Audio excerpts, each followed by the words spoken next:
बच्चों, अब हम पढ़ते हैं कक्षा 11 की कबीर के द्वारा लिखित पदावली। बहुत दिनन थे मैं प्रीतम पाए, भाग बड़े घरी बैठे आए। मंगलाचार माही मन राखो, राम रसायणा रसना चासो। मंदिर माही भया उजियारा, ले सूती अपना पीऊ प्यारा। मैं रणवासी जय निधि पाई, हमरी कहा यह तुम्हें बड़ाई।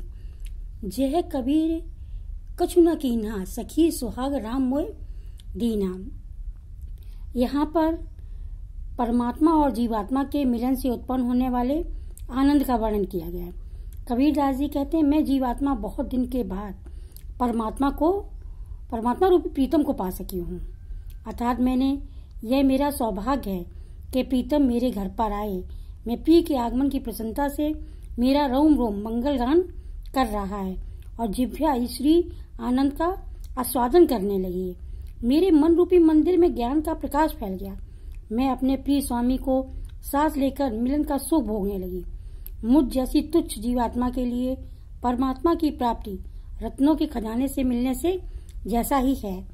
इस असाधारण उपलब्धि का कारण मेरी योग्यता नहीं, अपितु परमात्मा की उदारता और महानता है।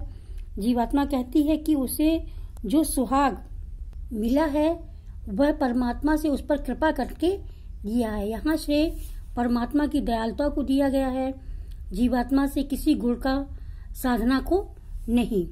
यहाँ पर ईश्वर के प्रति पूर्ण समर्पण का भाव व्यक्त किया गया है। यहाँ काव्य सौंदर्य है, सदुक्कड़ी भाषा है, छंद है गेय पद, रस है संयोग श्रृंगार, शब्द शक्ति है लक्षणा, गुण है प्रसाद और माधुर्य अलंकार है रूपक। अगला पद है, संतो भाई आई ज्ञान की आंधी, रे भ्रम की टाटी सबे उड़ानी। माया रहे न बांधी रे, दुष्टे की दोहे धुनी, गिरानी मोए बलीटा टूटा। दिशा छानी परी, घरी ऊपर कुबदी का भाड़ा फूटा। जोग जुगत करी संतो बांधी, निर्ची चुबे न पाड़ी। कूट कपट काया का निस्क्या, हर की गति जब जाड़ी। आंधी पीछे जो जल बूढ़ा, प्रेम हरि जल भीना। कह कबीर भान के प्रगटे, उदित भया तम सीना। यहाँ पर कबीरदास जी कहते हैं कि ज्ञान के उदय होने पर अज्ञान जनित मोह माया और विकार सारे नष्ट हो जाते हैं। इसीलिए उन्होंने कहा कि संतो, जब ज्ञान की आंधी आती है तो उसमें सभी कुछ उड़ जाता है। वो माया रूपी आवरण भी उठ जाता है जिससे लोग बंधे हुए रहते हैं और वे खंबे धुनी माने वे खंबे भी गिर जाते हैं जो मोह रूपी बल्ली से टूट जाती है। हमारे हृदय का मोह नष्ट हो जाता है। इस कारण उस पर टिका हुआ तृष्णा रूपी छप्पर पृथ्वी पर गिर पड़ता है। छप्पर के गिरने से उसके नीचे रखी दुर्बुद्धि रूपी बर्तन फूट जाते हैं। कामना के नष्ट होने पर दुर्बुद्धि का भी विनाश हो जाता है।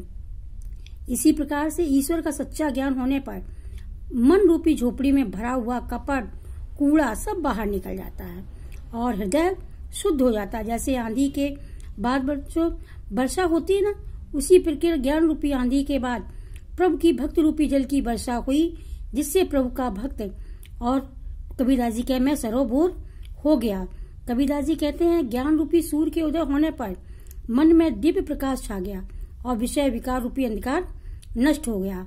यहाँ पर कबीरदास जी कहते हैं कि कबीर ने इस पद में साधना के क्रम को धारण करते उपमानों की सहायता से बड़े ही सुंदरता से स्पष्ट किया है, जिससे मन निर्मल हो जाता है। इस विकार रहित मन में ही भगवान का सच्चा प्रेम उदित होता है। यहाँ काव्य सौंदर्य है, भाषा है सदुक्कड़ी, छंद है गेय पद, रस है शान, शब्द शक्ति है लक्षणा, गुण है प्रसाद और अलंकार है सांग रूपक। पंडित बात बताते झूठा, राम कहा दुनिया गति पावे। खाड़ कहा मुख मीठा, पावक कहा पाओ जे सांचे। जल के तिशा बुझाई, भोजन कहा भूस दे भाचे। तो कर कौन तिर जाई, नर के साथ सुआ हरि बोले। हरि प्रताप न जाने, जो कबहू उड़ जाए जंगल में। बहुर न सुरते आणे, सांची प्रीत विषय मायासु। हरि भक्तिन सु सांची, कह कबीर प्रेम नहीं उपजे। बांध्यो जमपुर दासी। यहाँ पर कबीरदास जी कहते हैं कि नाम मात्र उच्चारण से ही भगवान को मुक्ति नहीं मिल जाती, इसके लिए प्रभु को सच्चा प्रेम होना चाहिए। पंडित लोग ये झूठी बात कहते हैं कि सिर्फ मुख के उच्चारण से ही मुक्ति मिल जाएगी, जबकि ऐसा कुछ नहीं होता है। अगर राम कहने मात्र से ही मोक्ष मिल जाता तो ये तो उसी प्रकार से हो गया जिस प्रकार से खाण कहने से मुख मीठा हो जाता है, अग्नि कहने से जल जाता पैर, और जल कहने से प्यास बुझ जाती। लेकिन ऐसा कुछ नहीं होता है। वो कहते हैं कि ये तो उसी प्रकार से है कि भोजन कहने से भूख मिट जाती, राम कहने से हर कोई भवसागर पार हो जाता, पर ऐसा नहीं होता। पालतू तोता मनुष्य की संगत से राम का उच्चारण करता रहता है, लेकिन राम के नाम का जो ज्ञान है वो तो उसे प्राप्त नहीं होता है।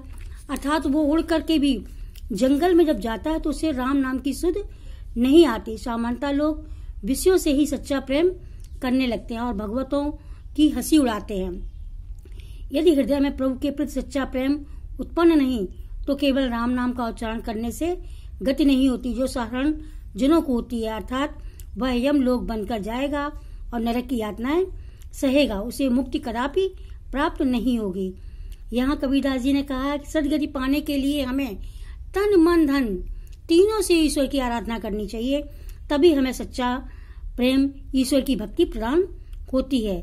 यहाँ भाषा है सदुकड़ी, छंद है गे पर, रस है शांत, शब्द शक्ति है अभिधा, गुण है प्रसाद और अलंकार है दृष्टांत। अब अगला पद है हम ना मरी है ये संसारा, हमको मिला जियावन हारा, अब ना मरो मरने मन माना, तेह मुए जिन्हें राम ना जाना, साकत मरे संत जन जीवे, भरी भरी राम रसायन पीवे, हम मरी है तो हमहू मरी हैं, हम ना हरि ना मरी है तो हम काहे को मरी हैं, कह कबीर मन मन ही मिलावा, अमर भय सुख सागर पावा। इस पद में कबीरदास जी ने पदावली में कहा है कि राम भक्त रूपी मधुर रसायन पीने वाला अमर हो जाता है, केवल संसारी जीव ही बार बार मरते हैं और जन्म लेते हैं। जैसा उन्होंने कहा हम ना मरिए ये संसार, हम मरने वाले नहीं हैं बल्कि हम तो राम में लगे हुए हैं, इसलिए संसार में संसारी लोग ही मरेंगे, क्योंकि मुझको तो जीवन देने प्रदान करने वाला प्रभु राम मिल गया है। मेरे मन में यह पूर्तिया बैठ गई है कि मृत्यु से मैं नहीं मरूंगा, क्योंकि मरते केवल वे ही हैं जो राम को नहीं जानते, जिन्होंने परम तत्व का साक्षात्कार नहीं किया है। राम को जानने वाले कारण शाक्त मरेंगे, किंतु राम भक्त जीवित रहेंगे, क्योंकि वे छक्कर राम रूपी जीवनदायक रसायन का पालन करते हैं। मैंने अपने को ही हर से मिलाकर एक रूप कर लिया है, इसीलिए मैंने तभी तय कर सकता हूँ जब हरि मरेंगे, यदि वे नहीं मरेंगे तो मैं भला क्यों मरूंगा। कबीर कहते हैं मैंने तो अपना मन परमात्मा में मिला लिया है, इस कारण अमृत तथा जीव आनंद की प्राप्ति मुझे हो गई है। उन्होंने कहा भगवत भक्तों के प्रतिनिधि के रूप में मैं बोलते हुए केवल अपनी ही बात कहते हैं, अतः इसमें उनका आत्मविश्वास प्रकट होता है, अहंकार नहीं। यहाँ पर भी काव्य सौंदर्य बच्चों, भाषा है सदुकड़ी, छंद है गे पद, रस है शांत, शब्द शक्ति है लक्षणा, गुण है प्रसाद, अलंकार है रूपक। उन्होंने कहा ना हम ना मरी हैं, हम काहे को मरी हैं, मैं बकरोत अलंकार। भाव साम्य है हरि रस के पान में, अमृत प्राप्ति की बात कबीर ने अन्यंत्र भी कही और जगह भी कही। उन्होंने कहा भी है कभी हरि रस यूं पिया बाकी रही न थाक। आगे है बच्चों काहे री नलनी तू कुमलानी, तेरे ही नाल सरोवर पानी, जल में उत्पत जल में वास, जल में नलनी तोर निवास, ना तल तपति ना ऊपर यागी, तोर हेतु कहे कासिन लागी, कह कबीर जे उदक समान, ते नहीं मुए हमारे जान। यहाँ पर उन्होंने कहा है कि जीव ब्रह्मा का अंश है, होने से सहज ही आनंद रूप है, पर अपना मन ब्रह्मा से हटाकर सांसारिक विषयों में आसक्त करने के कारण ही वह दुखी होता है। यहाँ पर वो व्याख्या करते हुए कहते हैं कि कमलनी से पूछती है जीवात्मा कि हे कमलनी तू क्यों मुरझा गई है, तेरे नाल में तो सरोवर के जल में रहती है और तुझे सो हमेशा ही तरलता प्राप्त होती है, जल से तू उत्पन्न होती है, जल में तेरा निवास है, जल में ही तेरा पूरा जीवन विलीन होता है, ना तो ते उस सरोवर का जल ही तप रहा है और ना ऊपर से आग बरस रही है, इस प्रकार सदा हरी भरी रहने के लिए भी सभी प्रकार की अनुकूल परिस्थितियां तुझे प्राप्त हैं। फिर भी हे नलिनी, तू मुरझा गई क्यों? निश्चय ही तेरे प्रेम उस मूल स्रोत जो तेरे जीवन का आधार है न होकर किसी अन्य में हो गया है, इस कारण तू मुरझा गई है। यानी तेरा जल में प्रेम नहीं है, तेरा प्रेम और कहीं अन्यत्र है, इसलिए तू मुरझा गई उसकी चिंता में। वो कहती हैं कि मैंने तुझे मरने का क्या कारण हो सकता है? निश्चय ही तेरा प्रेम उस मूल स्रोत में तो है नहीं, इसलिए उन्होंने कहा इसी कारण तू मुरझा गई है। कबीरदास जी कहते जिसकी आत्मा परमात्मा रूपी जल में लीन रहती है ऐसे साधक कभी भी नहीं मरते हैं। यहाँ बताया गया कि कमलिनी जीवात्मा और जल परमात्मा का प्रतीक है। जीवात्मा सच्चिदानंद परमात्मा से उत्पन्न होती है, उसी में स्थित है और अंत में उसी में लीन हो जाती है, किंतु सांसारिक विषयों में के भ्रम में पड़कर वह परमात्मा में अपनी अभिन्नता का मूल भूलकर इस प्रकार से रहती है मानो संसार में आसक्त होकर वहां आनंद की खोज में करने लगती है। परमात्मा तो आनंद का स्वरूप है, संसार तो दुख का स्वरूप है। और यहाँ कवि ने जीवात्मा और परमात्मा को एक रूपता दिखाई है, जैसा कि उन्होंने आगे कहा भी है, आनंद से सभी प्राणी उत्पन्न होते हैं, उसी के द्वारा जीवित रहते हैं, उसी की खोज में रहते हैं और अंतगत्या उसी में लीन खो जाते हैं। यहाँ की भाषा है शतुक्ली भाषा, छंद है गे पद, रस है शांत, शब्द शक्ति है लक्षणा और व्यंजना, अलंकार है अनियोक्ति, भाव साम्य है। यही भाव कवि ने अन्यंत भी प्रकट किया है कि जल बीच मीन प्यासी मोह सुन सुन आवे हासी।